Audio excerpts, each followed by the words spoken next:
Teman-teman sekalian yang dirahmati Allah Subhanahu wa taala, yang semoga selalu dijaga hatinya oleh Allah Subhanahu wa taala agar selalu thiqah billah, agar selalu percaya dan yakin kepada Allah Subhanahu wa taala.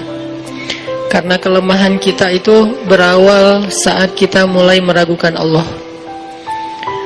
Dalam segala dinamika hidup, kita selalu butuh Allah. Kita butuh Allah ketika Allah kasih kita ujian.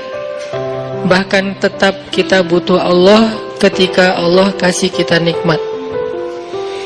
Kalau kita butuh Allah saat diuji, agar kesabaran kita terjaga.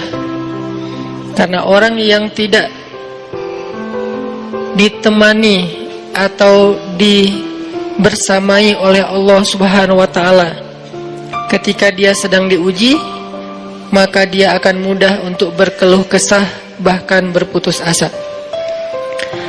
Kebersamaan Allah kepada dia saat dia diuji itu adalah Allah Subhanahu wa taala menghibur hatinya. Allah Subhanahu wa taala menenangkan hatinya.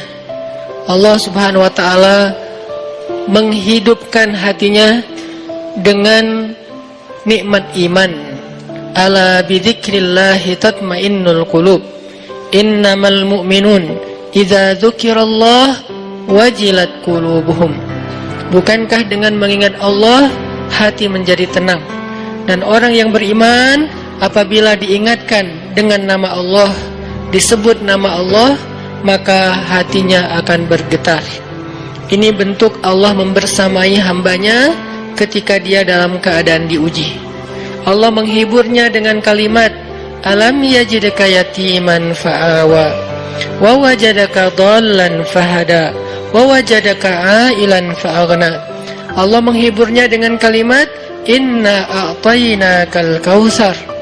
Allah menghiburnya dengan kalimat, kalla saya'lamun summa kalla saya'lamun. Allah menghiburnya dengan kalimat, la tahzan innallaha ma'ana. Ini adalah ketika Allah membersamai seorang hamba saat dia dalam keadaan diuji. Allah membersamai hamba juga ketika dia dalam keadaan diberi nikmat. Karena tanpa itu, maka seseorang akan jatuh justru kepada dosa-dosa karena dia mendapatkan banyak kenikmatan hidup. Kalau Allah Subhanahu wa taala tidak menjaga dia saat dia diberi nikmat, maka nikmat itu justru menjadi jalan bagi dia untuk terjerumus kepada banyak dosa. Justru nikmat itulah yang menjadi penghalang bagi dia untuk mengingat Allah. Karena dia sibuk menikmati hidupnya, akhirnya dia terhalang dari mengingat Allah tepat waktu. Sibuk menikmati hidupnya, terhalang dari Allah untuk bangun tengah malam. Karena dia tidurnya larut. Kenapa tidur larut? Karena terlalu banyak yang harus dia nikmati sebelum tidur.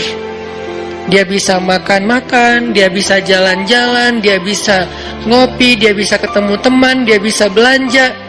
Bahkan dia nunggu midnight sale untuk bisa menghabiskan nikmat yang Allah kasih kepada dia. Sehingga akhirnya tidurnya terlalu larut, lalu dia tidak bisa bangun untuk menghadap Allah, curhat kepada Allah. Hal yang selama ini dia lakukan justru ketika dia diuji oleh Allah. Ketika diuji oleh Allah, mudah bagi dia bangkit tengah malam, curhat, sujud panjang, menangis dalam doa.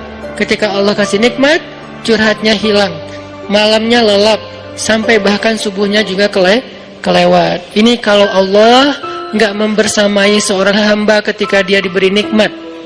Sehingga orang yang seperti ini, kalau dalam keadaan seperti ini terus-menerus dalam jangka waktu yang lama, nanti dia akan terjebak di dalam istidraj.